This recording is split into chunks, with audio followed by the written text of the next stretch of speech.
All right, guys, we're here to take a quick look behind the scenes of what it took to put these stories together for TechWiseTV, live studio broadcast in the booth. As you can see, this is one of the setups that we did ahead of time to kind of do pre-rolls so that the crowd out here knew that we were about to go live. So normally the music could be pounding out here, people start to queue up and gather because they're going to take a look at the story. But that's just one of the broadcast screens we used. It takes a lot of people behind the scenes and equipment to put it all together and make it work. Let's come look underneath the stage. Follow me.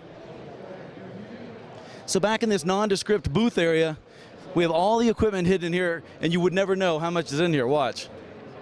So here, anyway, is the proverbial men behind the curtain, I should say. It doesn't have to be men exactly, but let's take a look at some of the positions in play here. So Bill's on audio. Say hi, Bill. Basically, audio is what you think it is. It's all the microphones are coming in through here. We use wireless head-worn microphones because the noise level in here is just incredible. But he's also got a ClearComm system. You can see him wearing both headphones as well as his ClearComm, so he can communicate both with the technical director, that's Alan on the left, along with our director on the right. They communicate with the floor director and each camera, so they can decide exactly what's the pickup, what shot is going to be next as they anticipate what the guests are going to do. Because in this situation, we are going live out to the show floor doing what's called a fully switched edit. So we record everything, including every camera, but we're picking the absolute best shot, including what I usually refer to as our fourth camera, very unique here in that it's a scan converter, so that we can get really deep close-ups, high definition, pick and push and zoom in on command line displays, whatever that technical story needs to be told, we've got a way to capture it here. So these guys are going to switch it, communicate, and then send it all up to the floor where we're actually capturing the storyline that you're most used to seeing. Let's go take a look at some of the unique things there, all right? Follow me. So, anyway, we built the studio so that it's above the actual men behind the curtain down here so that you can preserve all the booth space because your focus is on taking care of customers, taking care of guests for the show. So as we come up here, this is where all the magic happens, but that's probably self-serving. But as we look over here, our camera positions, kind of from my right to the left over here, we've got cameras 1 through 3. These are operated by people that are going to stand there. They're wearing their ClearComm headset so they can communicate with the director. There's also a guy that's wearing another headset over here who's going to be our floor director. And as these guys are working the cameras, picking the shots that the director is giving them, they're trying to anticipate what we're doing, as I mentioned before.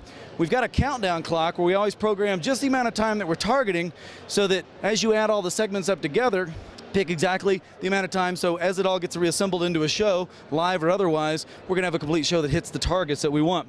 Now, one other thing to point out, if you'll notice, most cameras are not gonna be on a rig like this. This is what I call crew creativity. And this is because, well, frankly, it's a small amount of space. What they did was they thought, you know what? This is not a camera that we have to move around a lot. It's what we call a lockdown camera. It gets kind of a wider shot, and it gives the director a chance to pick something if for some reason one of the camera guys just didn't anticipate correctly and they had to cut to something really fast. We've always got that shot to go to. Very, very handy, very nice to have, and it allows us to focus on our guest and not make them do, inane things to support live TV. And as you'll notice, people screaming for Jimmy Ray over here, if you could even hear that outside. So he's toiling away at the computer.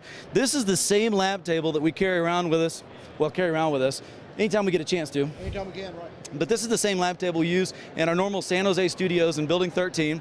And it's your basic old lab table.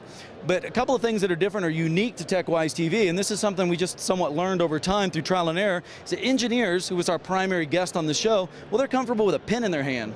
We tried to do whiteboard, but that just never quite works right with cameras, so we ended up settling on this Wacom, or however you would say that, but basically this Cintiq tablet so that an engineer can take a pen and draw on top of a slide or start from scratch and really express a concept in any way that is necessary. I think that's actually been a good storytelling method for us that's worked out a lot, wouldn't you say? Yeah. But kind of supporting that and making sure we have good signal flow, because everything we do on the show here is captured in HD. So we have to pay attention to signal flow throughout as we talk about what's here. And if you look underneath the curtain, so to speak, I'll move back this director's chair a little bit here. Now, if you remember before, I mentioned that there was a camera 4. So this is the scan converter. It's actually a 2-channel high-definition scan converter that I would almost consider kind of a 4th and 5th camera. So at any point in time, the director, either the live switch or by recording what we call an ISO, we have the chance, even in post-production, to pull better close-ups of a something command line output or something is really hard to see by the time you're watching it there at home.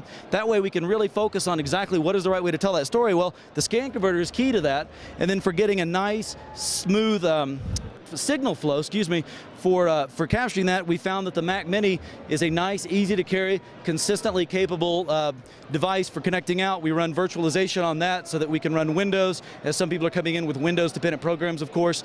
But basically, these are kind of some of the keys to the kingdom, some of the behind-the-scenes type of things we do when it comes to putting a story together. I think the only other thing I wanted to say was, if it gets your attention for a second, is just kind of a, hey, thank you to the Borderless team for allowing us to come out to Interop, build this awesome stage, get to interact with all the people here, and all the competitors are out here. Just the environment has just been electric.